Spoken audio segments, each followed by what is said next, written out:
A mother stands in line for bread before sunrise. The shop hasn't even opened yet, but the queue already curves around the block. She holds her child's hand, hoping today the price hasn't gone up again. Last month, bread cost half as much. Last year, her husband had a stable job. 2 years ago, they talked about saving for their daughter's education. Now, every coin matters. On the news, officials say the country is facing an economic adjustment. Experts mention international pressures. Politicians promise recovery. But no one explains why a nation rich in land, minerals, and hard-working people suddenly feels poor. What if the reason isn't only inside the country? What if the real story begins far beyond its borders, in quiet meetings, luxury offices, and diplomatic dinners where decisions are made that shape millions of lives, without those millions ever being in the room? Because in today's world, control doesn't always arrive with soldiers. Sometimes it arrives with smiles, signatures, and support packages. Decades ago, powerful countries controlled weaker ones with armies. They invaded, planted flags, and ruled openly. Empires were visible. Today, empires wear suits. They speak the language of development, cooperation, and stability. They don't call it control. They call it partnership. It often begins with a simple offer: we can help. A developing country needs roads, power plants, ports, and internet cables. Its leaders want growth, jobs, progress. But building a modern nation is expensive. So they borrow. Billions flow in.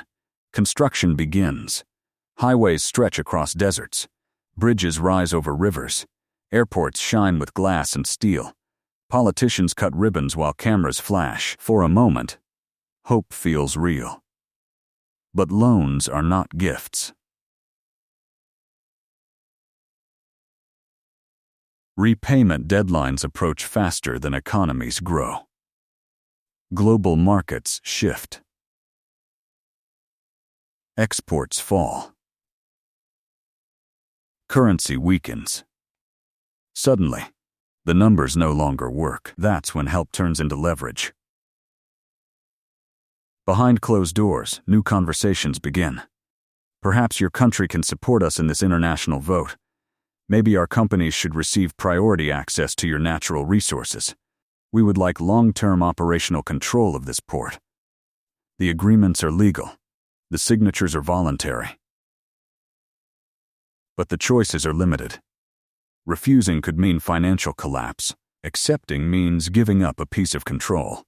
So leaders sign.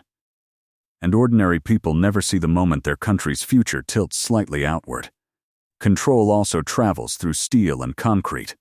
A port is built with foreign money and expertise. Officially, it belongs to the nation. But operations, maintenance, and management depend on foreign firms. When debt payments become difficult, negotiations reopen. A lease is signed, not for 5 years, not for 10, but for generations. No flag changes. No army arrives, yet one of the country's most strategic gateways now answers, in part to decisions made oceans away. The fishermen nearby still sail at dawn, children still run along the shore. Life looks the same. But the power behind the harbor has shifted. Influence doesn't stop at infrastructure. It reaches into politics. Elections are moments of hope, but they are also moments of opportunity for outside powers. A candidate who promises strong ties with a powerful nation may receive warm diplomatic visits, glowing international media coverage, and quiet financial support flowing through friendly channels. A candidate who talks about independence, new alliances, or rewriting unfair deals might face a different climate: critical headlines, nervous investors, sudden economic pressure. No one announces interference, but the message spreads among political elites. Cooperation brings rewards. Resistance brings risk. Voters walk into polling stations believing they are choosing between different futures.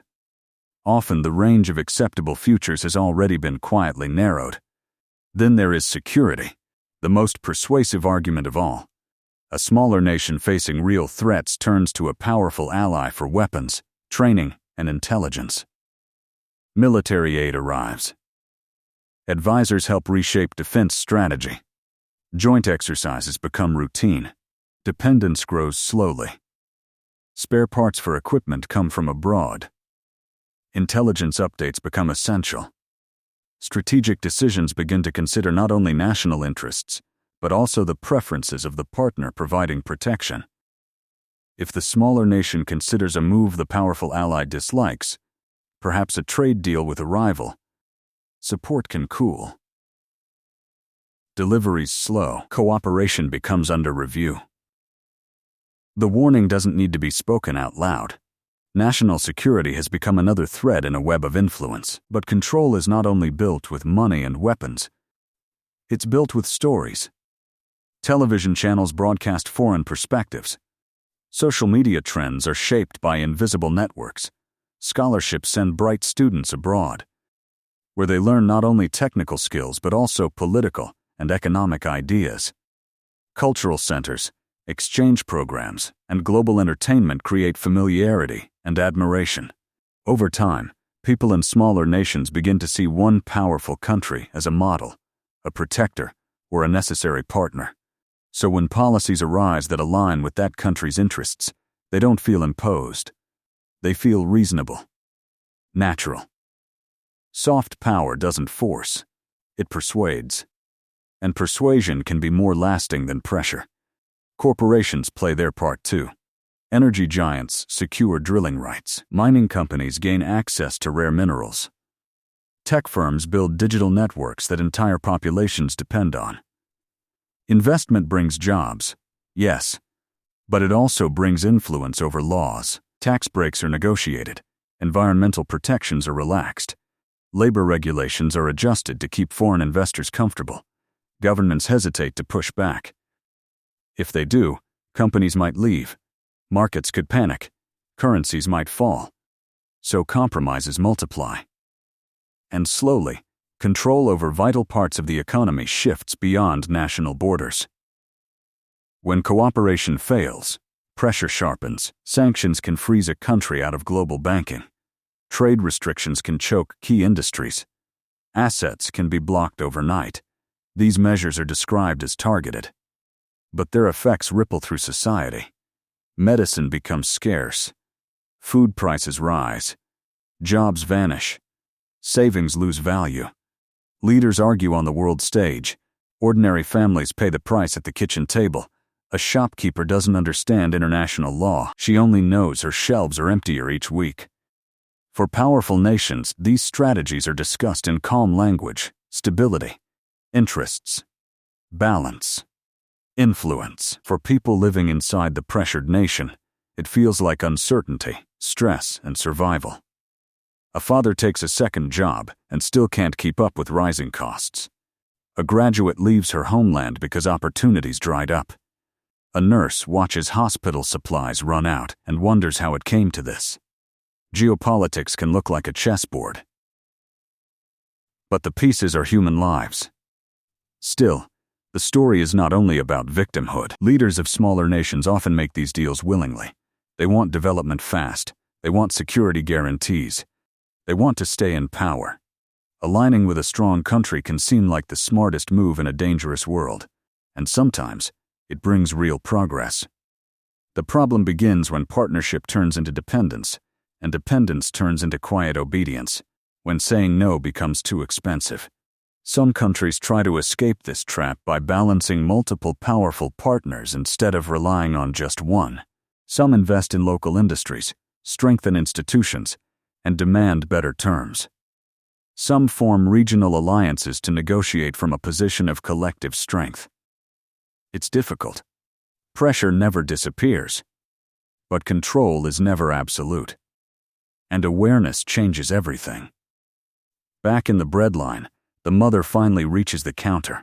She pays more than she ever has and walks away with less than she needs. She doesn't know about loan negotiations, strategic ports, foreign lobbying, or sanctions policy. She only knows life is harder. And she wonders who decided it had to be this way. That is how modern power works. Not always with violence, but with influence so quiet, so gradual, that entire nations can lose pieces of their freedom without ever hearing the sound of something being taken.